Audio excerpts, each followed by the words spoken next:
Guys, good evening, welcome back to our new blog. আমি প্রীতি, আমি চলে এসেছি তোমাদের সাথে একটা নিউ ভিডিও নিয়ে। আর কি বলে, আমি কিন্তু অনেক কষ্ট করে ভিডিওটা করছি, কারণ আমার মানে একটু আস্তে আস্তে কথা বলছি, কারণ আমার শরীরটা একদমই ভালো লাগছে না। আমার লিটারালি এখন পাগুলো এত ব্যথা করছে, মানে আমার গা হাত পা এত ব্যথা করছে, আর পা তো ভীষণ পরিমাণে ব্যথা করছে। পরশুদিন নাচ করার পর থেকেই, তার আগে থেকে রিহার্সাল হচ্ছিল, যদিও দুদিন আগে থেকে, তো সেই দিন সেরকম ব্যথা ছিল না, কিন্তু বিগত কালকের আর আজকে তো আমার এতটাই শরীর খারাপ লাগছে, আমি তোমাদেরকে কি বলবো। তারপর আমাদের এখানে অনুষ্ঠান আছে, যেটা বললাম যাব এখন। তোমার 7টা বাজে, রেডি হব। আমার মানে কী বলবো, দুপুরে তো ঘুম হয়নি, ওর 5, 5:30 নাগাদ তখন আমার ঘুমটা এসেছে, তো একটুকুনি ঘুমিয়েছি। আমার এত শরীর খারাপ লাগছে, আর ওয়েদারটাও আজকে ভীষণ পরিমাণে বৃষ্টিও হয়েছে। রেডি হব, আমার একটুও শরীরটা ভালো লাগছে না। মাকে বলছি তোমরা চলে যাও, আমার যেতে ভালো লাগছে না। কী করবো, একটা ভাবছি একটা প্যারাসিটামল খেয়ে নেবো, কারণ এত যন্ত্রণা করছে, আমি পারছি না। আমার পা দুটো ছিঁড়ে যাচ্ছে যন্ত্রণায়, মানে এত কষ্ট হচ্ছে, আমি পারছি না। আর আমাদের পাশের বাড়ি কাকি, যে তার মানে ভাই, ওই ভাই তো পুরো জ্বরই চলে এসেছে, মানে এই ওয়েদারটার জন্য। মানে এত গরম ছিল, হুট করে এরকম হয়ে গেছে, তার শরীর সবারই খারাপ হয়ে যাচ্ছে। আর এদিকে তো নাচ করে আমার অবস্থা খারাপ, তো বাইরে গান চলছে, তোমরা হয়তো শুনতে পাচ্ছ না, যেহেতু একটু আস্তে চলছে, একটু বড় হয়তো জোরেই চলবে। এর জন্য ভাবলাম যে কিনা ভয়েস ওভার দিই। চলো তাহলে রেডি হই, আর তোমরা ভিডিওটা দেখতে থাকো। আর আমাদের পুরো এই রাস্তাটা তো খুব সুন্দর করে নাকি সাজিয়েছে, আমি বেরোয়নি, মা আমাকে বললো। তো চলো সবাই রেডি হয়ে নিই, রেডি হয়ে আসছি। চলো, আমি রেডি হয়ে চলে এসেছি, আর দেখতেই পাচ্ছ আমি রেডি হয়েছি। আর এই ড্রেসটা আমি পরেছিলাম গত বছর পুজোর সময়, ষষ্ঠীর দিন বাবা মার সাথে যখন ঘুরতে গেছিলাম, তো ওই ড্রেসটা আবার পরলাম, কারণ ওই ড্রেসটা একবারও পরা হয়নি, সে একবারই পরেছি আর পরনি। আর আমার মাকে দেখাচ্ছি, মা এদিকে আসো। হ্যাঁ, আমার মা না শুধু বলছে আমাকে, আমার ভালো লাগছে না, ভালো লাগছে না, তোমরাই দেখে বলো তো। এই যে দেখো আমার মাকে, এই শাড়িটা তোমাকে জন্মদিনে দিয়েছিস? আমার মার বার্থডেতে মাকে দিয়েছে, আর মাকেও ভালো লাগছে, দেখো সিম্পল সেজেছে। কিন্তু লিপস্টিকটা কিন্তু আমার মা এরকম রেড পরেনি, যদিও ক্যামেরাতে রেড লাগছে, কিন্তু একটু ব্রাউনিশ টাইপের। আর এইখানটা তাকাও, একটু ক্যামেরা গন্ডগোল হয়ে যায়। মাকে কেমন লাগছে কমেন্ট করে জানাবে। এখনও বাবা রেডি হয়নি, আর সেরকম কেউ আসেনি এখনও। বাড়িটা খুব সুন্দর সাজিয়েছে, তোমাদেরকে দেখাবো। আর তাই ভাবছি দেখি একটু সুস্মিতা দি ওদেরকে ফোন করি, হ্যাঁ, যে ওরা কতদূর কি রেডি হয়েছে, তারপর যাবো একসাথে। আর আমরা তো একসাথে হলে খুবই আনন্দ করি, আর বাইরেটা সব কিছুই দেখাবো, গিফটও দিতে যাব। আর গিফট তো কিনেছি, কি কিনেছি সেটা হলো, সেটা বলবো না কি গিফট কিনেছি, কারণ এমনি বলবো না। বাচ্চার বার্থডে একটা, মানে তোমার কি বলবো, ওর বয়স 7 বছর, ছেলে বাচ্চা, কিন্তু ওকে দিইনি গিফট। মা কি ঘরের জন্য, ওদের ঘরের জন্য কিনেছি, কারণ জানি যে কি বলো, দরকারি জিনিস কাজে লাগে, কারণ আমরা জানি যে কি সবাই ওকে দেবে, তা ওর ঠাম্মির একটু মন খারাপ হয় যে কি সবাই শুধু ওকে দেয়, কি বলে আমাকে কেউ কিছু দেয় না, তার জন্য ঘরের জন্যই ও কিনেছি। তা দেখি একটু সুস্মিতা দিকে ফোন করি। চলো তোমরা ভিডিওটা দেখতে থাকো, আর তোমাদেরকে ওখানে গিফট সবটাই দেখাচ্ছি।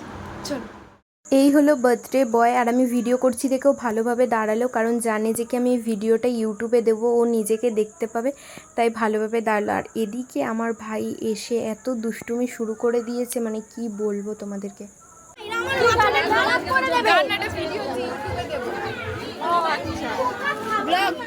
হ্যাঁ, এই যে আমরা কফি নিয়েছি, আমরা কফি খাচ্ছি।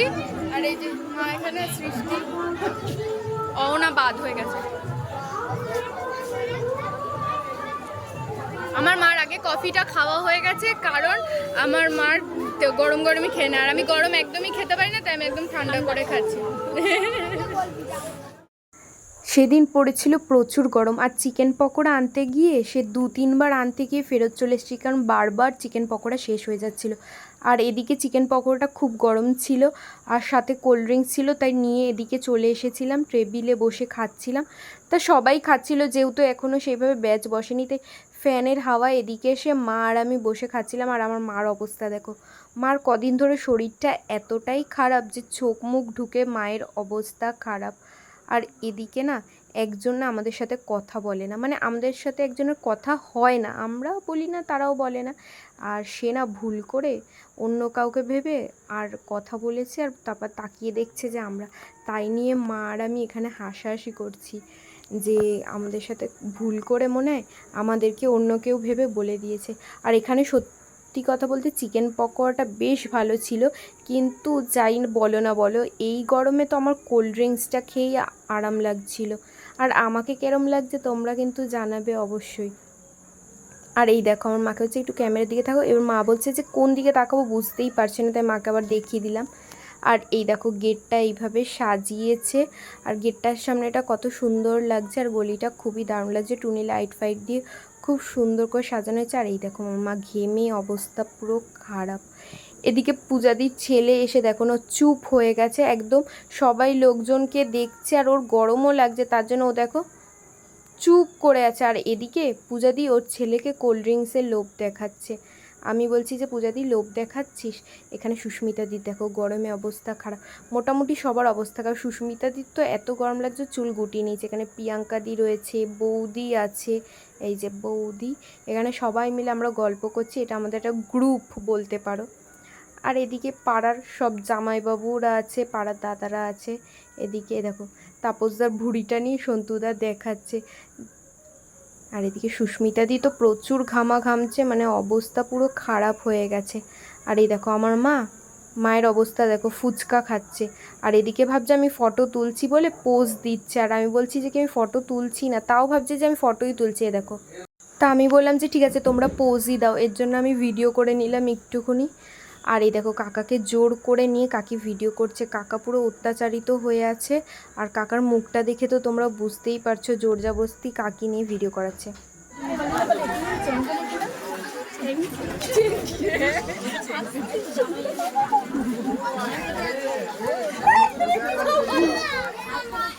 আমরা এখানে বিরিয়ানি খাচ্ছি, আর এই যে তো বাঙালি আমরা বাঙালি ডাল দিয়ে না হ্যাঁ একটা হ্যাঁ অবশ্যই ডাল ভাত ডিম সিদ্ধ, ডাল ভাত ডিম সিদ্ধ খাওয়া চলে গেছে।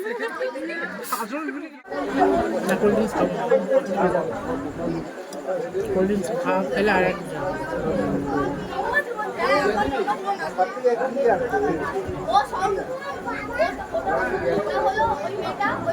আলু ভাজা এমনি ভাত করেছে খাওয়া, তাই যে এমনি ভাত করেছে তাই খাওয়া। আর কিন্তু হয়তো বিরিয়ানি একটা আলু নিয়ে নিবি, আলু চলবে না, হয়তো বিরিয়ানি লাগবে, তেল দিয়ে না ভাজা। রাজা দিয়ে কী দিয়ে খাও, মাছ না মাংস?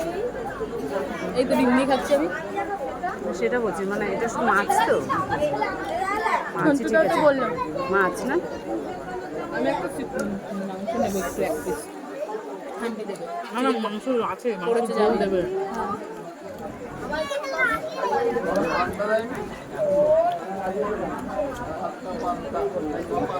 এই তো পান, বিরিয়ানি পান্তাও হয়। এটা কি দিয়েছে? হোটেল চিংড়ি, ডাল, ডিম সিদ্ধ করেছে সুস্মিতা দি? হ্যাঁ হ্যাঁ আরে লাগে নাও তুমি নাও কাকে এখানে তুলে নাও কি বাদ দিয়ে না না এখানে তুলে দিয়েছে দেখো এখানটা তুলে আরে এখানে আছে আমার এখানে আরে নাও না কেমন লাগছে বল? ভালো লাগছে, এটা আমাদের ফেভারিট খাবার, আমরা খাচ্ছি ওদের ফেভারিট খাবার তোরা খা। বৌদি কেমন লাগছে বিরিয়ানি? খুব ভালো খুব ভালো।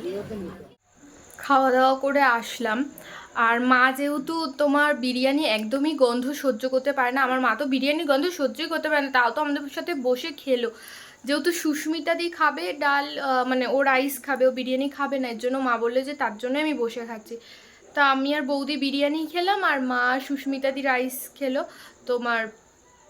আর তারপর আমি তোলা হয়নি, আর তার মিষ্টি ছিল, আইসক্রিম ছিল, মিষ্টি আইসক্রিম ছিল। তারপর তোমার ওই কী যেন একটা আমি বলতে তো ওই করছি বুঝতে পারছি না। হ্যাঁ, আইসক্রিমটা আমি খাইনি, ঘরে নিয়ে চলে এসেছি, কারণ বাবা আইসক্রিম যদি খাই এমনি আমার শরীরটা কিরকম খারাপ তোমরা জানোই। আইসক্রিম খেলে আমাকে আর দেখতে হবে না, আমার পুরো অবস্থা একদম খারাপ হয়ে যাবে। এর জন্য আমি আইসক্রিমটা নিয়ে চলে এসেছি। এবার সুস্মিতা দিদেরও খাওয়া হয়ে গেছে, সবাই যে যার মতো বাড়ি চলে গেছে, এখন তো প্রায় 11টা বাজতে যায়, তো যে যার মতো বাড়ি চলে গেছে, আমরাও চলে আসলাম। এবার আমি ফ্রেশ হব, মা ওদিকে, মা তো ফ্রেশ হয়ে গেছে, মুখ হাত পা ধোয়া হয়ে গেছে ড্রেস চেঞ্জ করে। আমি ড্রেস চেঞ্জ করে মুখ হাত পা ধোবো আর শোবো। আমি তার যাওয়ার আগে একটা ওষুধ খেয়েছিলাম যাতে শরীরটা একটু ঠিক লাগে। দেখা যাক কী হয়, আমার পা ব্যথাটা কি আর কমবে না, আমি সেটাই শুধু ভাবছি যে আমার পা ব্যথাটা কি কমবে কোনো দিন নাকি কমবেই না একদম, এটা নিয়েই ভাবছি। আর এই দেখো আমি এই জায়গাটা থেকে আমার ঘরে কি সুন্দর করেছি, তোমাদের তো দেখানো হয়নি পুরোটা, আস্তে আস্তে করবো যখন তখন দেখাবো। এই সুইচ বোর্ডটাতে একটা ড্রয়িং করবো, ওটা হয়ে যাক, তারপর তোমাদের ফুল লুক দেখাবো। তো এই হলো বার্থডে, কি বলবো, বার্থডে পার্টি ভ্লগ নাকি কি বলবো, কি বলে এটা তোমরাই বলো। যাই হোক, এই ভ্লগটা আমি এখানেই এন্ড করছি। তাহলে ভিডিওটা ভালো লাগলে তোমরা like, comment, share and subscribe করে দিও। সকলকে টাটা। আমার মা ফ্যান দেখো, আমি পাগলের মতো ফ্যান না চালিয়ে বসে আছি, চালাও ফ্যানটা, ফ্যান না চালিয়ে বসে আছি আর ঘামছি। মা চালাতে গেল ফ্যানটা, তখন আমার খেয়াল আসে, এবার আরাম লাগছে। তো আজকের মতো সকলকে ta-ta, bye, good night, tata.